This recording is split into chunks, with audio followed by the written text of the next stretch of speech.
है जो हम करते हैं डू और डस के साथ। हम ही और शी इट के साथ बिगनर्स जो बहुत सारे जो इंग्लिश सीख रहे हैं वो क्या लगा देते हैं, वो डजंट लगा देते हैं, डज लगा देते हैं, डू डस। जैसे he doesn't know the answer, he के साथ जी he don't know the answer लगाते हैं, सबसे common mistake. He don't know, she don't know, she he she it.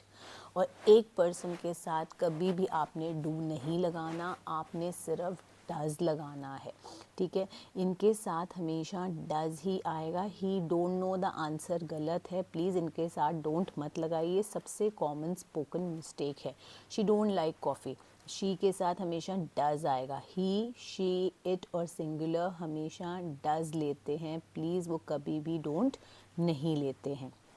फिर डज लगाने के बाद भी बड़ी गड़बड़ होती है। चलो ये तो हमने रट लिया कि ही शी इट और सिंगुलर के साथ एक वचन के साथ तुमने डज लगा दिया। उसके बाद भी आप गलती करते हैं, आप बोलते हैं शी डजंट लाइक्स टी, जो कि गलत है।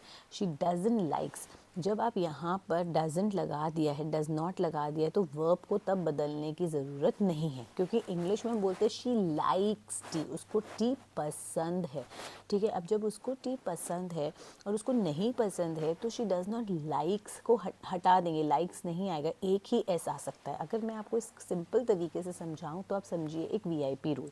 आप समझ लीजिए कि ही शी इट और एक वचन हमारे वीआईपी हैं, वेरी इंपॉर्टेंट पर्सन। ये जब चलेंगे इनके साथ क्या चलेगा, एक सिक्योरिटी गार्ड। सिक्योरिटी गार्ड का मतलब है एस। अब डू और डज में से एस किसके पास है, इसके पास, ये सिक्योरिटी गार्ड है, तो डज इन्हीं के साथ आएगा, ही शी इट के साथ डज आएगा। चलो जी, इनके साथ हमने डज लगा दिया, हमने डोंट नहीं लगाया। ही डजन, शी डजन, इनको सिक्योरिटी गार्ड दे दिया। अब ये कहते हैं ये हमेशा एक ही सिक्योरिटी गार्ड लेंगे, मतलब एक ही एस। जब डज में एक एस आ गया तो ये लाइक्स में एक एस हटा देंगे, उनको सिर्फ एक ही सिक्योरिटी गार्ड चाहिए, नहीं तो ये एस और ये एस एक दूसरे को गोली मार देंगे। तो शी डजंट लाइक टी आएगा, शी डजंट लाइक्स टी नहीं आएगा। तो अगर आप ये वीआईपी रूल याद रखो कि ही शी इट मेरा वीआईपी है, उनको एक सिक्योरिटी गार्ड चाहिए, तो आप कभी भी गलती नहीं करेंगे। अब अगर देखो does, do he plays with us, do he, do पहले तो देखो कितनी गलती है, डू ही आता है, डज ही आता है। अब डज लगा दिया, एक सिक्योरिटी गार्ड आ गया, तो यहाँ पे भी एस हम हटा देंगे। देखिए मैंने यहाँ पर एक एस हटा दिया क्योंकि ये एक सिक्योरिटी गार्ड आ गया है। तो बस अगर आप ये वीआईपी रूल याद रखेंगे तो आराम से बना सकते हैं। उसके बाद जो कॉमन गलती होती है वो होती है हैज़ एंड हैव की, ठीक है। अब हैज़ एंड हैव क्या है, with she he she it singular, ये भी अगेन मैंने क्या कहा हमारे वीआईपीज़ हैं, तो किसके साथ आएंगे, एस वाले के साथ, सिक्योरिटी गार्ड वाले के साथ। देखिए ये रूल याद रखेंगे तो कभी गलती नहीं होगी, इन्हीं के साथ। She have done her homework गलत है, शी हैज़, क्योंकि ये एस वाले के साथ आता है। Have he called his friends, he के साथ हैव नहीं आता, has he called his friends. My brother have called me नहीं आता, my brother has called me.